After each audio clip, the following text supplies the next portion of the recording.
Good morning, students. So today we are going to discussing about a variation of conductivity and molar conductivity with concentration. Right. So before going to seeing that, already we learned that conductivity already we learned and molar conductivity also we learned. So this conductivity and molar conductivity and all completely depends on concentration of the electrolyte. Concentration of electrolyte is depending there. So how can you saying that concentration under it is depending or not? How can you saying? I mean, just look at. If you are taken that any one electrolyte solution you are taken. So the electrolyte solution is mainly depends on your conductivity. That means dissociation only depending there. Whether the substance will be highly it will be dissociation is takes place or lesser will be dissociation is takes place. That only it will be conductivity will be depending there. So just look at conductivity is always here decreasing is takes place with the decreasing their concentration. So concentration is decreasing means automatically what happen? Concentration also gradually decreasing there. That means just see this point.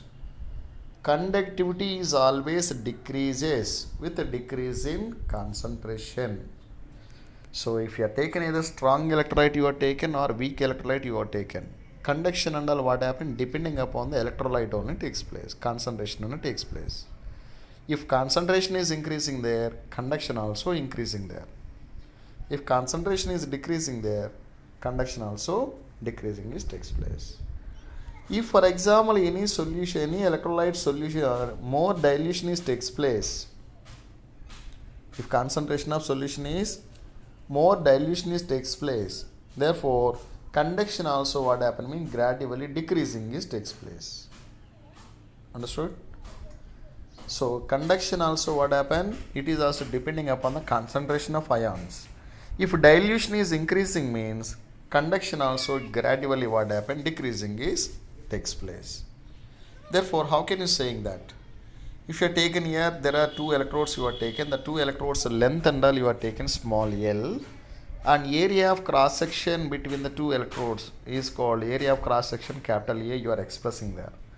Therefore, conductivity or conductance is G is equal to how your rating means K into L A by L. K stands for your kappa. Kappa is nothing but conductivity. Here you are taken that A and L, area of cross section and length. L is also both the terms you are considered as unity. That means one you are taken. Therefore, G is equal to how you are writing me? Conductivity is equal to conductance. G is equal to K, kappa. If you are taking your molar conductivity means how you are expressing there. The molar conductivity of your solution at a given concentration is the conductance of the volume V of solution containing 1 mole of electrolyte kept between two electrodes with area of cross section capital A and distance of unit length.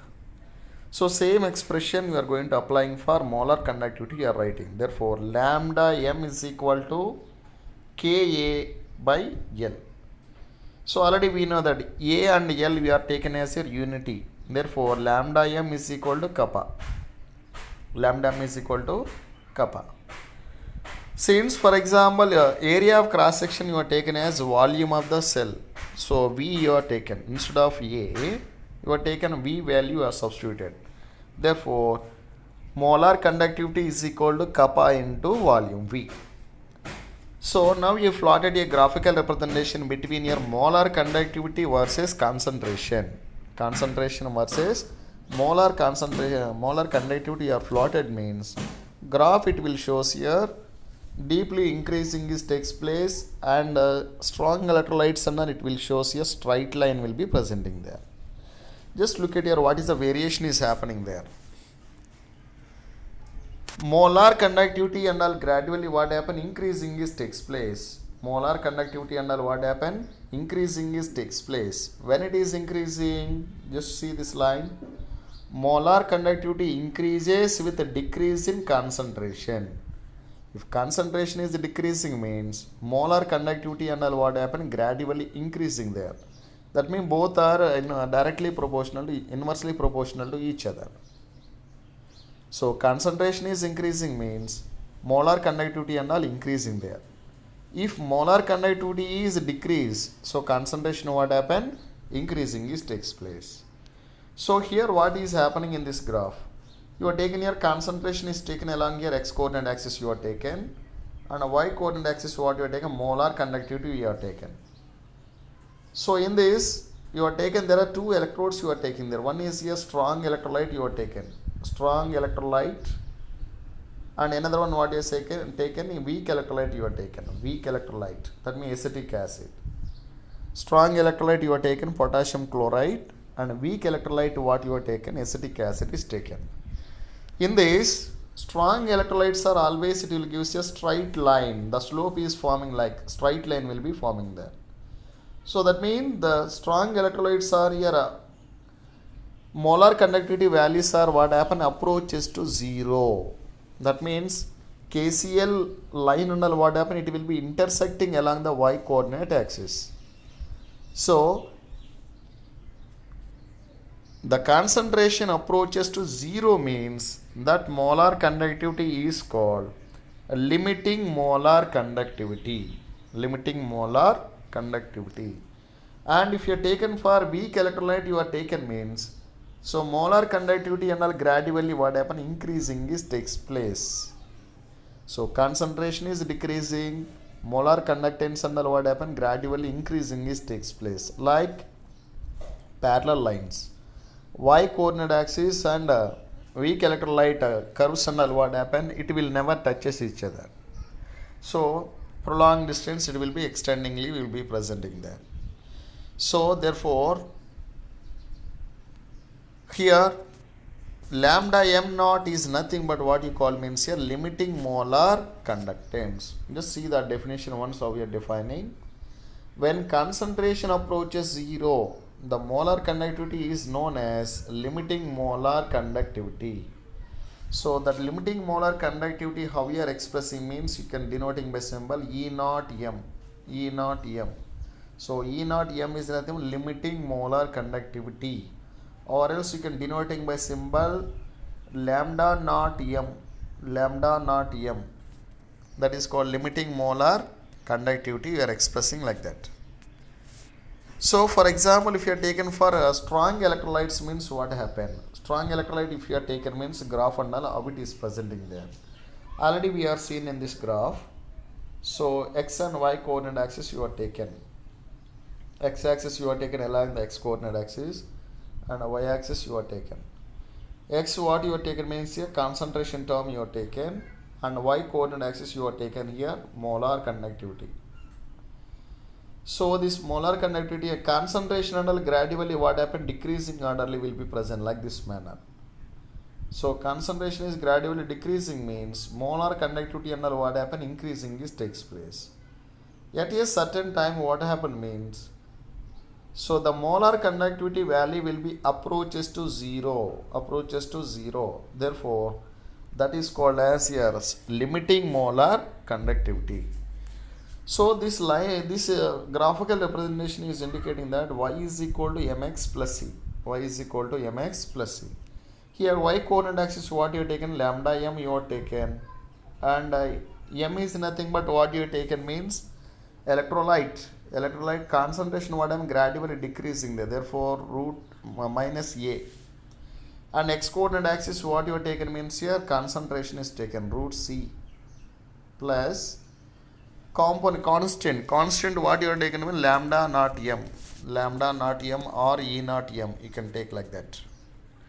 Therefore we need to find a strong electrolyte molar conductivity we need. Therefore lambda m is equal to lambda naught m minus a into root c. This is for strong electrolytes and all you are expressing like this. That means ion concentration is increasing means automatically molar conductivity also gradually increasing is takes place. So generally what type of electrolytes you are using for strong electrolyte means you are using a sodium chloride, you are using either sodium chloride, you can take sodium chloride, calcium chloride, magnesium sulfate. So all these electrolytes are taken as the standard electrolytes. That means easily it will be dissociating into ions. For example, let us see that if you are taken here NaCl, you are taken NaCl, how it will be dissociating mean to dissociating into Na plus ion and a Cl minus ion. So that means ions charges, what is the ratio is there, 1:1 ratio will be presenting there.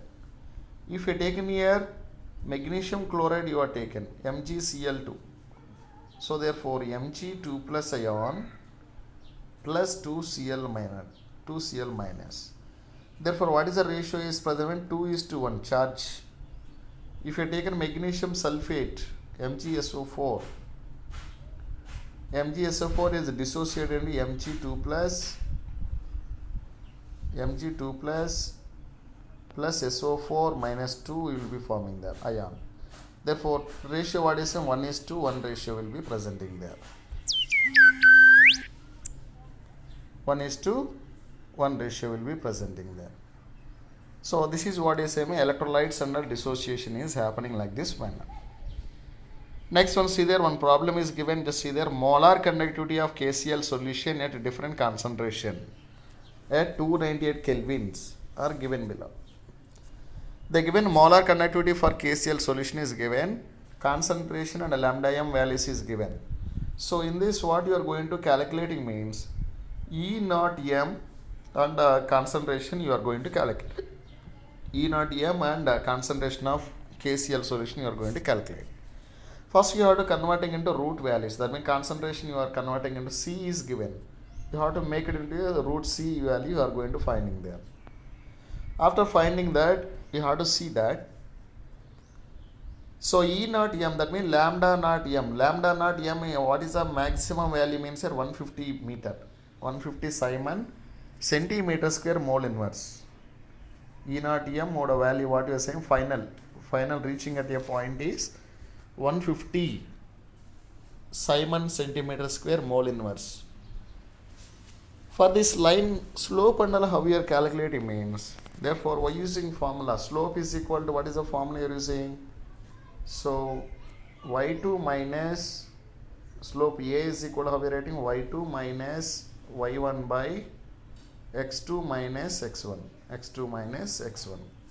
By using this relation you are going to finding here A value you are going to finding there. So that means area slope under what you are saying minus slope you are using here. Therefore how much value you are getting means here 87.46 you are getting there. So according to this Kohlrausch law, how we are explaining there? How we are explaining this Kohlrausch law means, if you taken any one electrolyte solution you are taken, like for example NaCl you are taken. So this NaCl solution and how it is dissociating means NaCl, that means NaCl is dissociating into Na plus and Cl minus, like that it will be dissociating is takes place.